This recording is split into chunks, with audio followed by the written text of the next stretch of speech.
tim-timnya, dan juga Pak Bambang Eko ya sebagai ketua yayasan ya, Pedati Caruban Nagari Cirebon.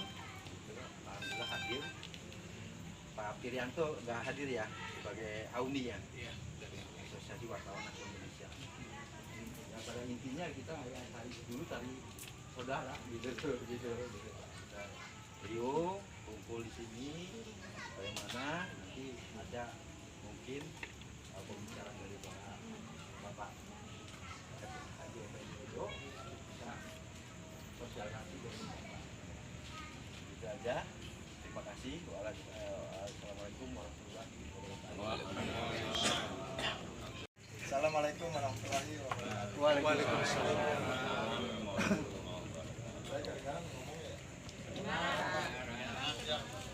ya mohon maaf ini pakai sendal. Kita biasa muter-muternya ngambil sendal baik.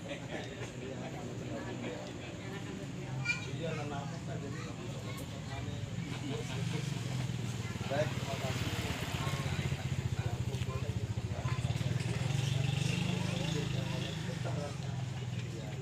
Terima kasih sama senior Pak Bambang, Pak Ustadz yang sudah hadir, tokoh-tokoh semua, teman-teman almarhum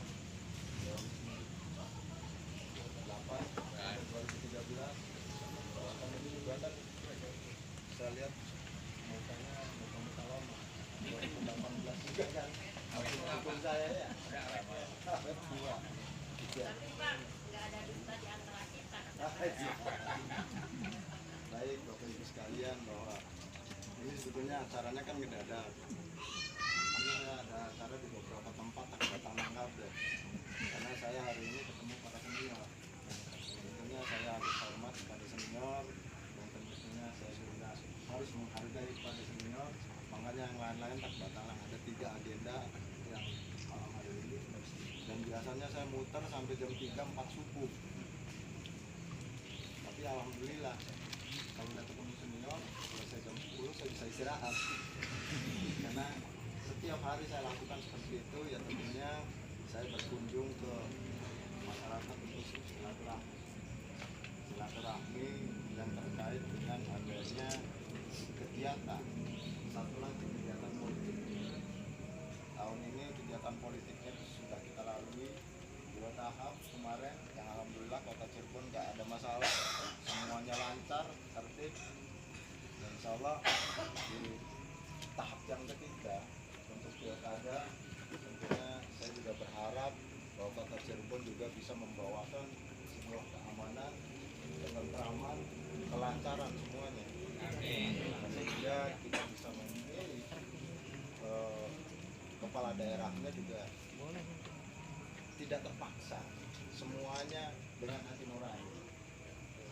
Itu yang pertama. Yang keduanya tentunya lambat laun Kota Cirebon sudah semakin seperti perkembangannya, bukan bertambah naik, tapi grafiknya bertambah turun. Siapa dulu bapaknya? Ya? Siapa dulu bapaknya? Ya.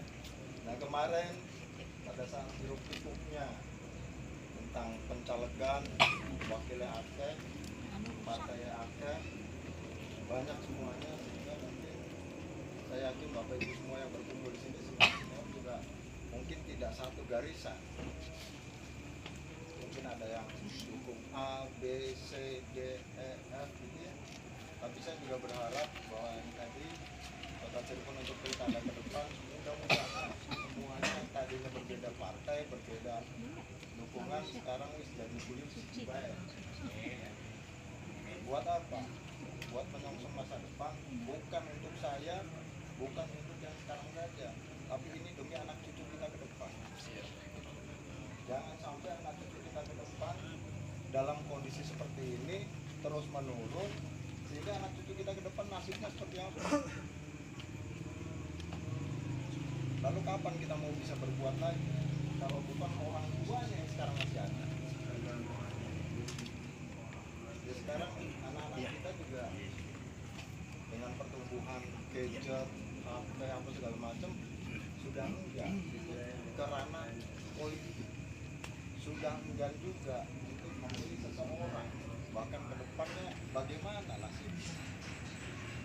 Ya, sehingga dengan adanya turunnya grafik seperti itu, ya saya mau Cirebon, lahir di Cirebon, ya saya punya tanggung jawab moral untuk bisa, ayo kita selesaikan bareng-bareng, ayo kita rubah bareng-bareng. Dengan cara apa? Dengan cara memunculkan program yang jelas, yang kira-kira ini bisa terukur sama saya untuk bisa dilakukan, bukan hanya janji politik. Karena saya berangkat dari seorang birokrat, saya berangkat dari seorang birokrat, bukan dari seorang politisi. Maka ada wong birokrasi, mantan-mantan birokrat, semuanya tahu apa yang bisa dilakukan, yaitu yang akan dikaji dan akan diukur sehingga bisa dilaksanakan. Nah sekarang di tataran birokratnya saja sudah taruh-taruh, apalagi untuk tata kelola keuangan sudah semuanya amburadul, acak-acakan semuanya. Sehingga apa yang sudah didapat oleh Kota Cirebon itu tidak merata semua. Karena tata kelola keuangannya itu tidak jadi kalau saat ini itu pada saya kebutuhan masyarakat, kebutuhan rakyatnya banyak, tapi penghasilan cuma segitu saja. Lalu ada hal yang penting juga. Ke depan insya Allah orang terjadi itu bukan ngawang-ngawang. Amin. Amin. Saya nggak ngawang-ngawang. Bahwa Kota Cirebon masyarakatnya sekarang banyak yang nganggur, banyak yang tidak mempunyai penghasilan, bahkan yang sudah lulus SMA atau perguruan tinggi juga sekarang pada nganggur. Saya akan cari membukakan peluang, bukan mencarikan investor dari luar datang ke Cirebon, tidak, tapi saya akan mengoptimalisasikan BUMD yang ada. Itu salah satu solusi. Tapi banyak lagi di visi misi saya solusi-solusi berikutnya yang menghasilkan untuk pendapatan daerahnya dan untuk mengurangi tingkat pengangguran. Saya kasih contoh Bapak Ibu sekalian. Andai saja kalau di Kota Cirebon ini bisa memproduksi air kemasan seperti ini dan membuat pabriknya di sini, ini akan menghasilkan keuangan daerah yang cukup luar biasa. Dan ini juga menghasilkan atau bisa menampung pegawai yang luar biasa. Saya sudah coba cek saudara kita yang memiliki Muntoya itu tidak kurang menampung pegawai 1.000 orang. Artinya untuk pemasukan ke kas daerahnya meningkat, pengurangan tingkat penganggurannya pun terserap. Kalau saja kita bisa membuat air kemasan ini, kira-kira tambah gede beli dari kota yang menjual, pemerintah yang menjual. Pak Wali, mohon maaf, ini saya promosikan, ini air Tirtajati Kabupaten PDAM Iya, Kabupaten Cirebon. Kabupaten Cirebon dari Bapak Yusuf. PDAM sudah bisa membuat ini. Nah sekarang ada Pak Yusuf, Pak Ustadz Yusuf bisa menjelaskan berapa penghasilannya, berapa yang terserap tenaga kerjanya. Jika saja Kota Cirebon mengikuti daripada kabupaten, kira-kira banyak tenaga kerja.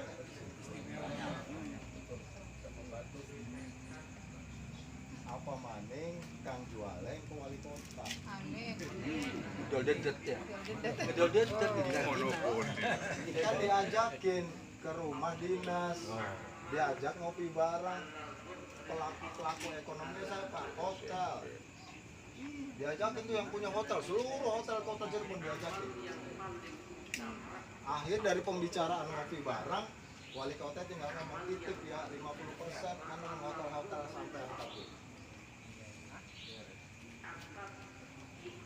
Setelah itu lepas, sepakat setuju, undangi rumah makan gede-gede yang ada di kota Cirebon. Nanti wali kotanya tinggal ngomong, titik ya, itu rumah makannya sampean kudu diisi 50%. Kira-kira gelem beli kan deh? Berapa setiap hari terjual air kemasan itu? Karena kota Cirebon kalau siang hari saya sudah melakukan survei sekitar 2 juta sampai 2.500.000 orang yang ada di kota Cirebon di siang hari. Masa sih 2 juta yang minum sih orang aku saya ubasi.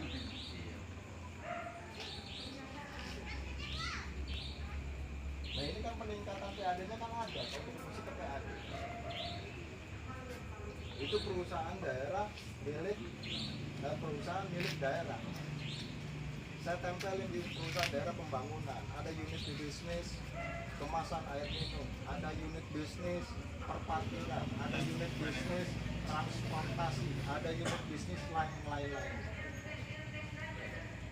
Di kota Cirebon juga punya Bank Cirebon, Bank Pasar Indonesia, punya Bank Cirebon. Tapi saat ini subsidinya dari pemerintah luar biasa. Uang bank tapi tidak menghasilkan. Kalau uang banknya itu bisa menghasilkan ya. Gimana supaya itu jadi berkembang lagi, supaya itu sehat lagi bank itu? Hasil dari penjualan ini masuknya ke Bank Cirebon, Kajanang Bank BNI, Kajanang Bank Jabar, masuknya ke Bank Cirebon, supaya Bank Cirebon ada modal untuk memutarkan. Kalau mau parkirnya ditarik ke BUMD, BUMD yang mengelola parkir disukai sebagai kebijakan pengawasan dan penindakan saja. Tapi yang berkaitan dengan parkiran masuk ke perusahaan daerah, direkrut tenaga petugas parkir.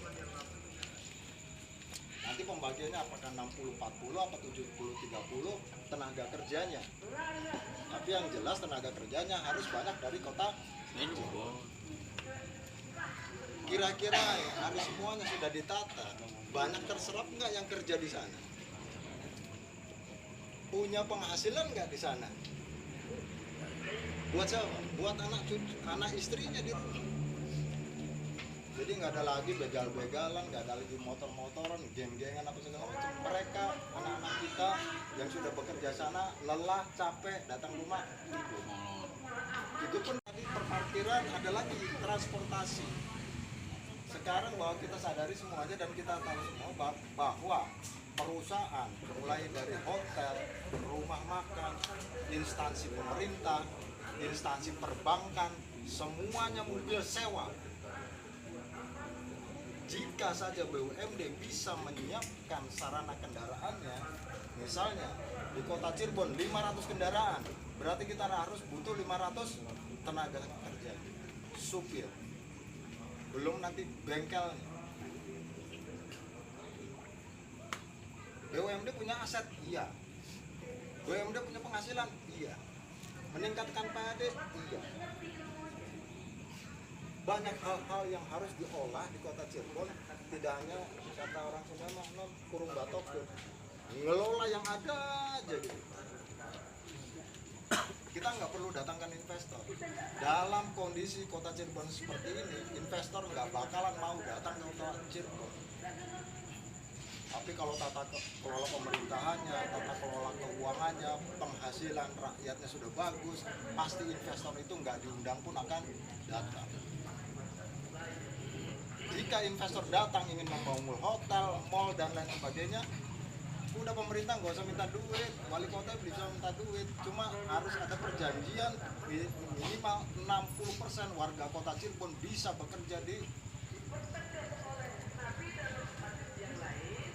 Jadi kan pengurangan penganggurannya kan terus, secara bertahap prosesnya itu akan dilakukan. Nah sehingga kota Cirebon insya Allah semuanya ada penghasilan. Ini bisa bertambah besar jika semua masyarakatnya ikut berkecimpung di dalam Ini Cirebon bisa berkembang untuk siapa? Untuk anak cucu kita ke depan. Jualan air kemasan ini juga bisa kemana-mana. Masa jualan air ini dari mana bebas aja? Sudah nyebar? Luar biasa kan? Kenapa nggak tiru yang seperti itu? Kenapa Cirebon menang baik? Kan Cirebon punya perusahaan daerah. Kenapa nggak diberdayakan, dioptimalisasikan? Bukan hanya penyertaan modal 20 miliar setahun, 20 miliar setahun, 20 miliar setahun. Kan kalau 20 miliar setahun seperti itu, ada 5 BUMD, dikumpulin aja udah 100 miliar. Buat apa? Buat bantuan wali kota untuk ke tingkat RW. Jadi nggak lagi bantuan-bantuan itu ditarik, bantuan apa? Bawa. Kita punya 249 RW. Ini sudah tersedia 100 miliar. Berarti saya harus mencarikan 149 miliar lagi untuk mencapai target 100 juta per tahun per RW. Kalau saya janji seperti ini, saya hitung. Beli asal ngomong banyak. Dari mana sumber-sumbernya? Lalu banyak hal lagi yang memang kita harus kerjakan bareng. Penataan pajak. Pajak sekarang kan sudah naik yang luar biasa kan gitu ya. Itu kan sebetulnya kan nggak bisa menghitung secara serentak seperti itu. Siapa yang dirugikan? Kita ini. Jadi kalau mau meningkatkan PAD, pendapatan daerahnya bukan dari situ saja. Apakah pernah kita membahas pajak makanan, pajak restoran, pajak makan apa, pajak hotel, pajak makanan siapa yang membayar? Kita semuanya membayar. Kalau saja itu ditertibkan, kalau saja itu sudah diberlakukan secara online semuanya, insya Allah tingkat kebocorannya nggak ada. Begitu kita bayar ke kasir, itu uang pemerintah dan uang restoran itu sudah terpisah. Restoran juga kan tidak dirugikan. Jadi banyak hal yang memang perlu dibenahi. Hari uang politik berpikirnya priben cara menang. Tapi wis menang yang teman. Bukan kelalen Pak, teman. Yang penting anggo kantongnya dewek dikit. Anggo sekelompoknya saja dulu. Tapi kalau orang birokrat berpikirnya secara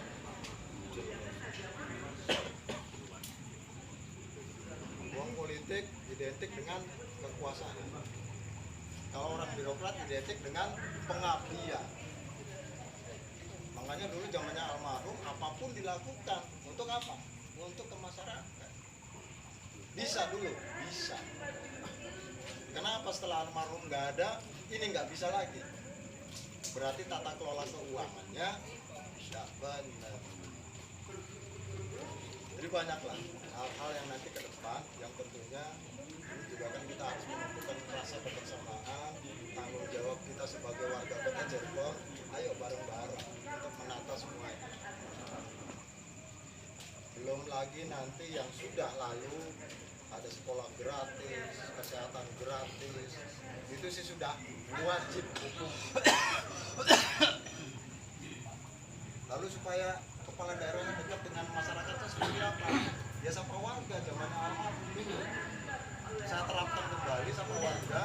Lalu dalam sapa warga itu harus bisa menyelesaikan satu persatu persoalan yang ada di masyarakat. Jadi harus jadi kepala daerah porsi muter banget. Harus turun mau. Minimal dalam 1 minggu 2 untuk wali kota, 2 hari untuk wakil wali kota. Makanya saya mohon doanya semuanya agar saya dapat pasangan yang mau turun ke bawah, yang mau ikut juga berjuang untuk mensejahterakan rakyat. Jadi bukan hanya sebagai figuran di sekolah Di kelurahan ada foto wali kota dan wakil wali kota, tapi wali kota yang wakilnya bekerja. Saya nggak mau yang kayak gitu. Karena nanti pembagian tugasnya kalau bekerja dengan saya jelas, tidak dianggurin. Ada pembagian tugasnya di bawah meja, karena sesuai undang-undang nggak ada. Tapi saya akan serahkan itu tugas-tugas itu ke partner kerja saya. Kalau saya kerja sendiri pun saya beli sanggup. Jadi kalau orang calon yang lain, wah nanti saya kerja sendiri sanggup, waduh, luar biasa. Berarti yang mengatakan itu tidak tahu persoalannya. Kalau tahu persoalannya, pasti dia katakan tidak sanggup kerja sendiri. Banyak persoalan di Kota Cirebon. Masyarakat kan hanya ngeluh saya, biaya pribadi yang mungkin ini ke kota ini dan baik. Coba Bapak Ibu sekalian, kalau lihat lagi di sananya, ruwetnya gitu. Apa yang seperti itu kita mendiam ya? Apa yang seperti itu kita lalu sudah cukup melihat, mendengar, selesai. Kasihan anak cucu kita ke depan. Kalau kita nggak melakukan atau berbuat sesuatu untuk perubahan di depan. Jadi jangan lagi ada uang 100-200 ribu diterima dengan memilih yang berbeda, yang akhirnya seperti ini.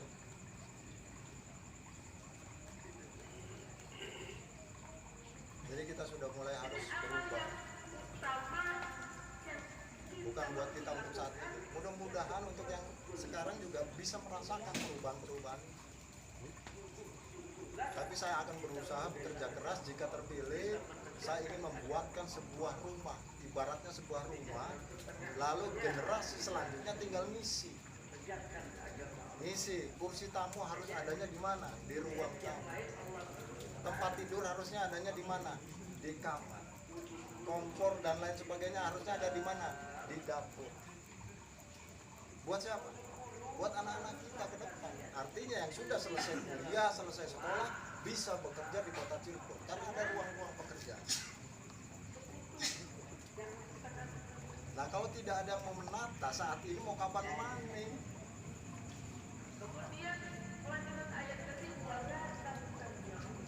Dengan hiruk pikuknya kemarin caleg gue luar biasa. Ada yang ngasih sampai 200, 250 ribu, apa segala macam.